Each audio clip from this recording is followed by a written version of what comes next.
Welcome back to YouTube Dojo. I am Sensei Walter, and today I'll be showing you some feet movement. Now, the feet movement, you're gonna be adding them to your strikes that you've been learning from all my previous videos, okay? So far we covered all the white belt strikes, all the white belt moves, and we covered all the yellow belt moves already.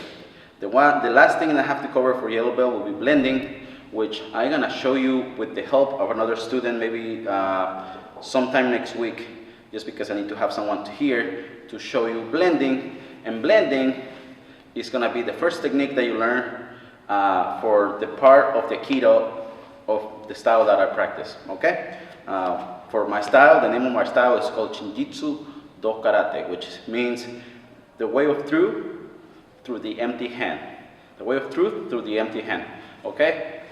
So that's the name of my style, and basically my style is like a combination. We do strikes, and all the strikes that we do, you seen in traditional karate, and you seen in taekwondo, and then we also add some Aikido moves, some wrist locks from Aikido, and we also have some grappling moves which are from Sambo. So if you're patient enough and you follow me on this channel, eventually you'll learn some Aikido moves, and you're gonna learn some Sambo moves. So the only thing I ask, you just have to be patient, okay? So let me go right ahead to show you the feet movement that you have to practice, that you have to learn, and then at the end of the video, we are gonna talk to you about some definitions that that'll be good to know, So let's start with getting to self-defense stance. And I don't know if you guys are as old as me, but I don't know if you remember playing the arcades, or maybe right now even in PlayStation in the fighting games. Let's say I'm a joystick, and if I want to move forward, the only thing I have to do is just step forward with my right foot, with my left foot, okay? I want to step forward, I want to move towards my opponent, okay? I step with my front foot forward, and my other foot follows, okay? Remember, I'm here. If I step forward, my other foot follows all the time, okay? Again, I want to move forward, foot follows, I want to move forward again, my other foot follows too, okay? And that's how you do it. That's how you move forward. Now, if I want to throw a jab punch, and my opponent is at a distance, I want to get close, throw the jab punch, and if I want to throw another strike, I stay there and I throw my straight punch, or I simply just back up. And if you notice, when I did the back up, I step back with my back foot, and my front foot follows backwards. Okay, so far we know how to move forward, and we know how to move backwards, I'm sorry. All right?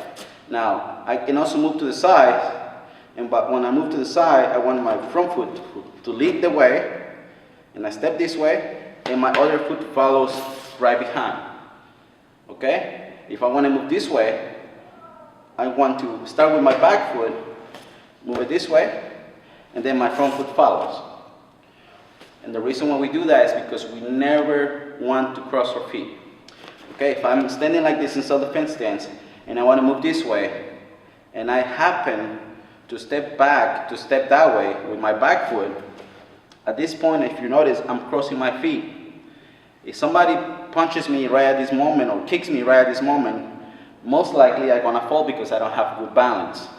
You wanna keep good balance all the time. Remember, when you're in self-defense stance, your weight is distributed evenly on both feet, okay?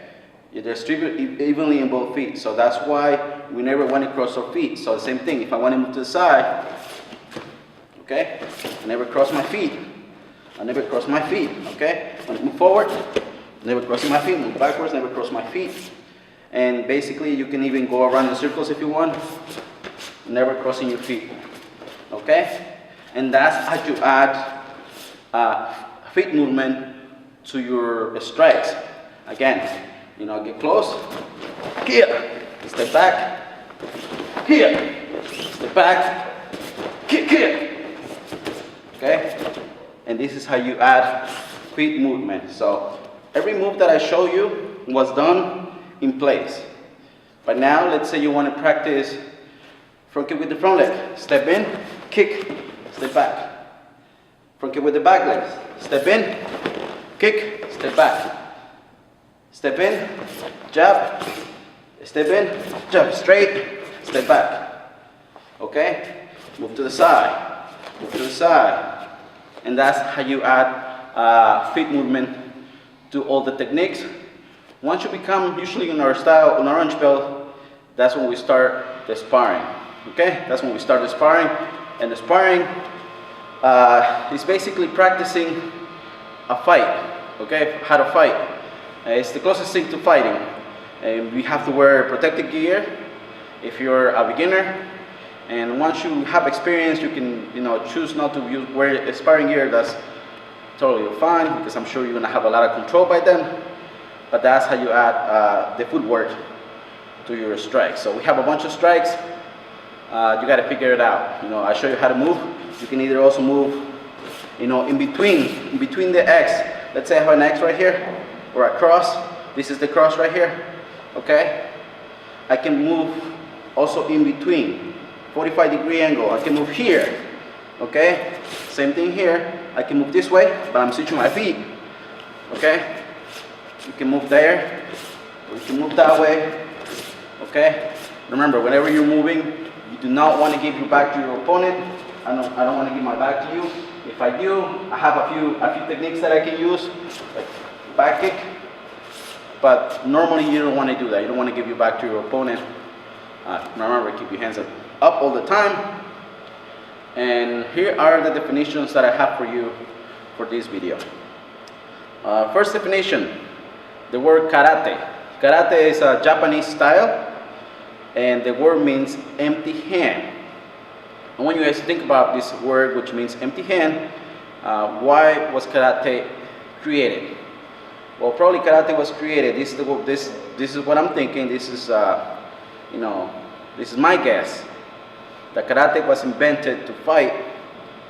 Learning how to fight without having to use weapons. You remember back then, whoever had a weapon on their hand had an advantage on someone that didn't have a weapon. So they have to learn how to defend themselves using their hands and using their feet without weapons. So therefore, it's called empty hand.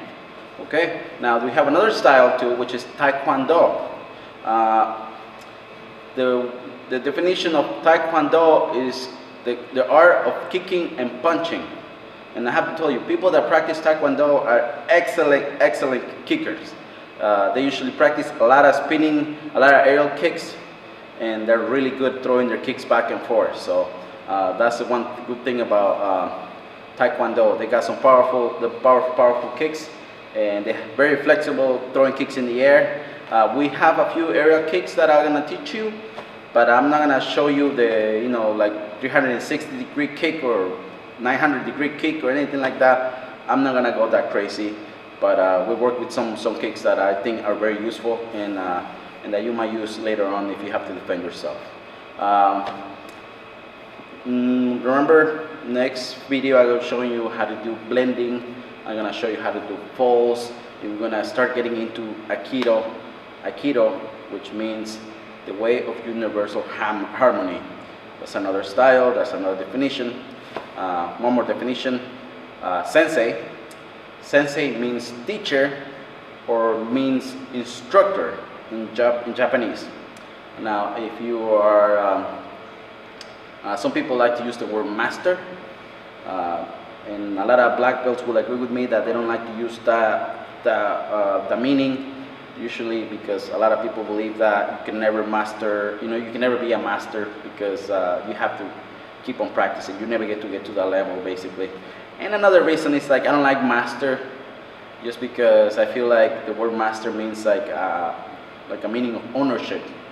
Like if I'm your master, I tell you what to do, and I own you basically. And you don't want to own anybody. We're not living back back in the days of slavery. So that's why I don't like using the word master. I prefer instructor or teacher. So, and senpai means senior student. Anybody, if you're a yellow belt, you're a senpai. And a yellow belt is also a senpai. And an orange belt is also a senpai. A senpai means you're a senior student. So basically, when you're a higher rank, you can tell the younger ranks what to do. You can actually teach them and, you have seniority, so you can tell them exactly what to do. If they're misbehaving, you have every right to tell them to behave good. You know, if they're not doing something good, you got to teach them how to do it right.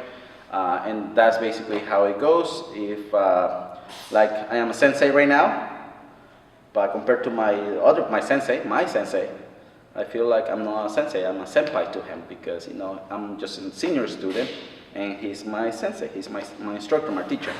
Always have respect for your elders, always have respect for those that are higher ranked than you are. I hope you enjoyed this video. There was a lot of talking, I'm sorry, and I'll see you next week with another video here in YouTube Dojo. Thank you.